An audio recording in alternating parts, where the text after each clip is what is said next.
Hello hello hello ഭയങ്കര ആ ഒരു ചിരി കാണുമ്പോ തന്നെ അറിയാം എന്തോ ഒരു സ്റ്റോറി ആലോചിച്ചിട്ടാണ് ആ ചിരി ചിരിച്ചത്. അല്ലാതൊക്കെ ആ മൈക്കൊന്ന് ഓക്കെ. എന്റെ ഭാര്യ വീട് കോട്ടയത്താണ്, അപ്പൊ അതുകൊണ്ട് വരാറുണ്ട്. അപ്പോ ഒരുപാട് സന്തോഷം. ഇത്രയും വലിയൊരു കോട്ടയത്ത് ക്രൗഡിന്റെ മുമ്പിൽ വന്നിരിക്കുന്ന ആദ്യമായിട്ടാണ്. സൗരിക, കോട്ടയത്തിന്റെ സ്നേഹം കണ്ടില്ലേ? ഒരു ഒരു ഹായ് പറഞ്ഞു നോക്കിയാ ശരിക്കും മനസ്സിലാവും. ഹലോ ഹലോ ഹലോ എല്ലാവർക്കും സുഖല്ലേ? സൗകര്യക്ക് ശരിക്കും പറഞ്ഞാൽ എനിക്കൊന്ന് മഞ്ഞുമൽ ബോയ്സ് കഴിഞ്ഞിട്ട് കുറച്ച് നാളെയാണെങ്കിലും ആ ചെറിയൊരു ഗ്യാപ്പിൽ തന്നെ ഞങ്ങൾ ശരിക്കും മിസ് ചെയ്തു ഇല്ലേ? നമ്മളെല്ലാരും മിസ് ചെയ്തില്ലേ? യെസ്, തീർച്ചയായിട്ടും. അപ്പൊ തിരിച്ച് ഇവിടുത്തെ ഭയങ്കരമായിട്ടൊരു ഫാൻ ആ ചേട്ടൻ ഭയങ്കര എക്സൈറ്റഡ് ആയിട്ടോ. അപ്പൊ ഈ ഒരു സിനിമ നമ്മുടെ ഏറ്റവും പുതിയ സിനിമയായ പ്രാവൻകൂട് ഷാപ്പ് ഏറ്റവും അടുത്ത് അവരുടെ മുന്നിലേക്ക് നമ്മൾ എത്തിക്കുകയാണ്. ആൻഡ് എന്തുകൊണ്ടാണ് സൗബിൻ ഷാഹിർ എന്ന നടൻ പ്രാവൻകൂട് ഷാപ്പ് എന്ന സിനിമ തിരഞ്ഞെടുക്കാൻ കാരണം? And why we should go to theatres? അത് കഥ കേട്ട് ഇഷ്ടപ്പെട്ടു.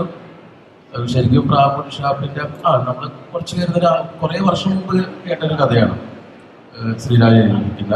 അപ്പൊ കഥ കേട്ടു പിന്നെ അത് ഭയങ്കര ഒരു ക്യൂരിയോസിറ്റി വന്നു. കാരണം നമ്മൾ കേൾക്കാത്ത രീതിയിലുള്ള ജോണറും അതിന്റെ എന്താ പറയാ ആക്ഷേപഹാസ്യവും ഡാർക്ക് ഹ്യൂമറും ഒക്കെ നമ്മൾ മലയാള സിനിമയിൽ അങ്ങനെ ആദ്യം കുറച്ച് നാളായി വന്നത്. അപ്പൊ അതിന്റെ സ്റ്റൈല് കണ്ടപ്പോൾ ഭയങ്കര ഇഷ്ടം തോന്നി. അങ്ങനെ പിന്നെ ശ്രീരാജിന്റെ ഒരു ഷോർട്ട് ഫിലിം ഉണ്ടായിരുന്നു തൂമ്പ എന്ന് പറഞ്ഞത്.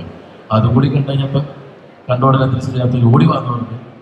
വേഗം വന്ന് പിന്നെ ഒന്നും കൂടി കഥ കേട്ടു. അതിനുശേഷം ഞാൻ അന്വേഷിച്ചു അമ്പുക്കാർക്ക് പറഞ്ഞിരുന്നത് സ്ക്രിപ്റ്റ് ഉണ്ട് ശ്രീരാജിനോട് പുതിയൊരു പൈലൊന്ന് കേട്ടോന്ന് പറഞ്ഞു. അമ്പുക്കാർക്ക് ആ ഷോർട്ട് ഫിലിം വായിച്ചു. കൂടെ ആ പൈല് കണ്ടതിന് ശേഷം വിളിക്കാൻ പറഞ്ഞു. നമുക്ക് ഷോർട്ട് ഫിലിം കണ്ടതിന് ശേഷം നമുക്ക് പൈലോട് വരാൻ പറഞ്ഞു ശ്രീരാജിനോട്. അമ്പുക്കാർക്ക് ഭയങ്കര ഇഷ്ടപ്പെട്ടു. നമുക്ക് അടുത്ത ഒരു പരിപാടിയായിട്ടൊക്കെ വിളിക്കാം. അങ്ങനെയാണ് അതിലോട്ട് ഇന്നാവുന്നത്. അങ്ങനെ പിന്നെ അത് ഭയങ്കരമായിട്ട് ചെയ്യാൻ താല്പര്യമുള്ളൊരു കാണുമ്പോൾ തന്നെ മനസ്സിലാവും. ബാംഗ്ലൂർ രീതിയിലാണല്ലോ ചെറിയ ഞൊണ്ട് ഉണ്ട്. അങ്ങനത്തെ ഒരു സ്റ്റൈലും ലുക്കൊക്കെ ആയി കഴിഞ്ഞാൽ പിന്നെ കുറച്ചും കൂടി വേറെ പുതുമയുള്ള ഒരു പരിപാടിയായിട്ട്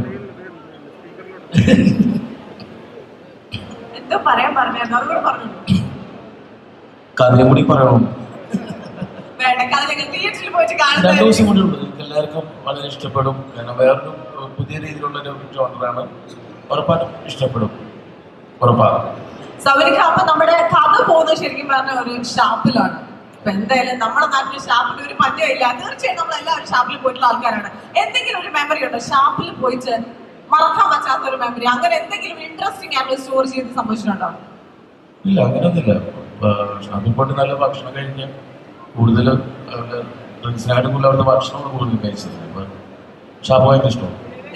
എനിക്കൊന്ന് ബേസിലിന്റെ ഭയങ്കര ആ ഒരു ചിരി കാണുമ്പോ തന്നെ അറിയാം എന്തോ ഒരു സ്റ്റോറി ആലോചിച്ചിട്ടാണ് ആ ചിരി ചിരിച്ചത്.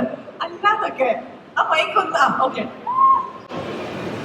അപ്പൊ ബേസിൽ എനിക്ക് തോന്നുന്നു സൂക്ഷ്മദർശിനിയില് വളരെ ക്രൂക്കഡായിട്ടുള്ള ഒരു കള്ളം ചെയ്തിട്ട് ഇവിടെ നേരെ വന്ന് ചെയ്യുന്ന ക്യാരക്ടർ എന്ന് പറഞ്ഞാല് ആ കള്ളന്മാരെ പിടിക്കുന്ന പോലീസാണ്.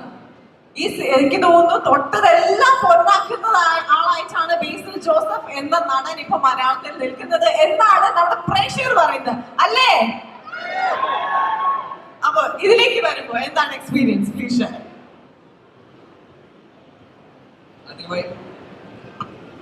ആദ്യമായി എല്ലാവർക്കും നമസ്കാരം. കോട്ടയത്ത് ലുലുമാൾ എന്റെ ഭാര്യ വീട് കോട്ടയത്താണ്, അപ്പൊ അതുകൊണ്ട് വരാറുണ്ട്. അപ്പോ ഒരുപാട് സന്തോഷം. ഇത്രയും വലിയൊരു ക്രൗഡിന്റെ മുമ്പിൽ വന്നിരിക്കുന്ന ആദ്യമായിട്ടാണ്. ഈ സിനിമയെ കുറിച്ച് പറയുകയാണെങ്കിൽ പ്രാവൻകൂട് ഷാപ്പ് ഇപ്പൊ സൗബിക പറഞ്ഞ പോലെ തന്നെ പുതിയൊരു ഡയറക്ടറാണ് ശ്രീരാജ് എന്ന് പറഞ്ഞിട്ട്. അപ്പോ ശ്രീരാജ് ആദ്യമായിട്ട് കഥ പറഞ്ഞത് സൗബികയുടെ അടുത്താണ്. സൗബികയാണ് അൻവർ റഷീദ് അമ്പുക്കെ ഈ സിനിമയിലേക്ക് പ്രൊഡ്യൂസറായിട്ട് സജസ്റ്റ് ചെയ്യും. അദ്ദേഹത്തിന്റെ അടുത്ത് ശ്രീരാജ് കഥ പറയും. അങ്ങനെയാണ് ഈ സിനിമ ഉണ്ടാകുന്നത്. അമ്പുക്കെയാണ് ഈ സിനിമ സ്ക്രിപ്റ്റ് എനിക്ക് അയച്ചു തരുന്നത്. ഇങ്ങനെ ഒരു ക്യാരക്ടർ ഉണ്ടെന്നൊക്കെ പറഞ്ഞിട്ട്. അപ്പൊ സ്ക്രിപ്റ്റ് കേട്ടപ്പോൾ തന്നെ ഭയങ്കര ഇൻട്രസ്റ്റിംഗ് ആയിട്ട് തോന്നി. അത് കഴിഞ്ഞിട്ട് ഈ ശ്രീരാജിന്റെ ഷോർട്ട് ഫിലിം കണ്ടു. തൂമ്പ എന്ന് പറയുന്ന ഒരു ഷോർട്ട് ഫിലിം ഉണ്ട്. ആ ഷോർട്ട് ഫിലിം കണ്ടപ്പോൾ എന്തായാലും ഈ സിനിമ ചെയ്യണം എന്ന് തീരുമാനിച്ചു. അത് ഭയങ്കര ഇൻട്രസ്റ്റിംഗ് ആയിട്ടുള്ള ഷോർട്ട് ഫിലിമാണ്. അപ്പോൾ സിനിമയും ഭയങ്കര നന്നായിട്ട് വന്നിട്ടുണ്ടെന്നാണ് ഞങ്ങൾ വിശ്വസിക്കുന്നത്. കണ്ടിടത്തോളം അത് ഭയങ്കര രസമുള്ള ഒരു സിനിമയാണ്. നല്ലൊരു പറ്റം ടെക്നീഷ്യൻസ് ഒക്കെ ഈ സിനിമയുടെ പിന്നിലുണ്ട്. ഇതിന്റെ സിനിമാറ്റോഗ്രാഫർ ഷൈജു ഖാലിദാണ്. അദ്ദേഹമാണ് കുമ്പളങ്ങി നൈറ്റ്സും മഞ്ഞുമൽ ബോയ്സും അങ്ങനെ ഒരുപാട് നല്ല വലിയ വിപ്ലവം സൃഷ്ടിച്ച സിനിമകൾ ചെയ്തിട്ടുള്ള സിനിമാറ്റോഗ്രാഫറാണ്. തൊട്ടതെല്ലാം പൊന്നാക്കിയ ക്യാമറമാൻ. അതുപോലെ തന്നെ ഇതിന്റെ പ്രൊഡ്യൂസർ അൻവർ റഷീദ്, അദ്ദേഹം അവസാനമായിട്ട് ചെയ്ത സിനിമ എന്ന് പറയുന്നത് ആവേശമാണ്. മറ്റൊരു തൊട്ടതെല്ലാം പൊന്നാക്കിയ ഒരു മനുഷ്യനാണ് അദ്ദേഹം രാജമാണിക്യം, ചോട്ട മുംബൈ, ഉസ്താദ് ഹോട്ടൽ എന്നൊക്കെ പറയുന്ന സിനിമകൾ സംവിധാനം ചെയ്ത് അതിനുശേഷം പ്രൊഡ്യൂസ് ചെയ്ത സിനിമകളാണെങ്കിലും ബാംഗ്ലൂർ ഡേയ്സ്, പ്രേമം, ആവേശം, ഭൂതകാലം എന്നൊക്കെ പറയുന്ന സിനിമകളൊക്കെ പ്രൊഡ്യൂസ് ചെയ്തിട്ടുള്ള ഒരു പ്രൊഡ്യൂസറാണ്. അദ്ദേഹത്തിന്റെ ഇടയ്ക്കിടയ്ക്ക് പറവ മറക്കുന്നുണ്ട്. ലാസ്റ്റ് മിനിറ്റിൽ വന്നതിന്റെ ശ്രമിക്കാം. കഴിഞ്ഞ പ്രാവശ്യം ഞാൻ പറവ മറന്നായിരുന്നു, എന്താണെന്നറിയില്ല. അപ്പൊ ഇതെല്ലാം പ്രൊഡ്യൂസ് ചെയ്തിട്ടുള്ള ആളാണ് അൻവർ റഷീദ്. അപ്പൊ അദ്ദേഹത്തിന്റെ പ്രൊഡക്ഷനിലുള്ള ഒരു സിനിമയാണ്. പിന്നെ അത് മാത്രമല്ല ഒരു മ്യൂസിക് വിഷ്ണു വിജയ്. ഇന്ന് അതിന്റെ ഓഡിയോ ലോഞ്ച് ബോർഡാണ് സിനിമയുടെ. നല്ല മനോഹരമായിട്ടുള്ള ഗാനങ്ങളുണ്ട്. ഈ അടുത്ത കാലത്ത് ഞാൻ കേട്ടിട്ടുള്ള, എന്റെ സിനിമ ആയതുകൊണ്ട് പറയല്ല, കേട്ടിട്ടുള്ള ഏറ്റവും ബെസ്റ്റ് ആൽബത്തിൽ ഒന്നാണ് ഈ സിനിമയുടെ ആൽബം. അപ്പോൾ അത് തീർച്ചയായിട്ടും നിങ്ങൾക്ക് ഇഷ്ടപ്പെടുമെന്ന് തന്നെയാണ് ഞാൻ വിശ്വസിക്കുന്നത്. വിഷ്ണു വിജയ് ഈ അടുത്ത കാലത്ത് ചെയ്തിട്ടുള്ള സിനിമകളെല്ലാം വളരെ വിജയമായിട്ടുള്ള സിനിമകളുമാണ്. എഗെയിൻ തൊട്ടമെല്ലാം പൊന്നാക്കിയ മറ്റൊരാൾ. ഞങ്ങളുടെ സിനിമയിൽ തൊട്ടതെല്ലാം പൊന്നാക്കിയ ആൾക്കാർ മാത്രമേ ഉള്ളൂ അല്ലേ? സിനിമയുടെ പേര് അങ്ങനെയല്ല. അതുപോലെ വരികൾ ഇത് മൂസിൻ പാരാരിയാണ്. അത് പിന്നെ പറയേണ്ട കാര്യമില്ലല്ലോ.